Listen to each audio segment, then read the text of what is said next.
যৌবনকালে কত ধরনের কাজ করি, অথচ যৌবনকালটা আমার আপনার জন্য অনেক গুরুত্বপূর্ণ একটা সময়।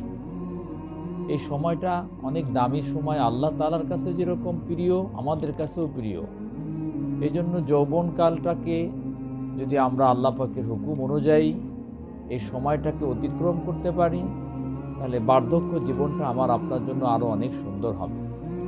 তেমনইভাবে আমি যখন সুস্থ থাকি, সুস্থ অবস্থায় যদি আমরা আমাদের আল্লাহ এবং আল্লাহ রসুলের আদর্শের উপরে যদি চলতে পারি, তাহলে আমি আপনি যখন অসুস্থ হয়ে যাব, তখন দেখা যাবে যে সুস্থ অবস্থায় আমি যে আমলগুলো করতাম, অসুস্থ অবস্থায় আমি আমল করতে না পারলেও সেই আমলের সওয়াব আল্লাহ তাআলা আমার আপনাকে দিতে থাকবে।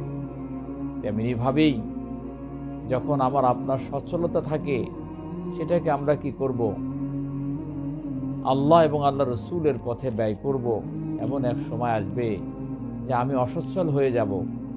অসচ্ছল হয়ে গেলেও সচ্ছলতার সময় যখন আমরা আমাদের সম্পদকে দিনের কাজে লাগাবো, যখন আমি অসচ্ছল হয়ে পড়ব, তখনও দেখা যাবে যে আমি আপনি নেকি পেতে থাকব।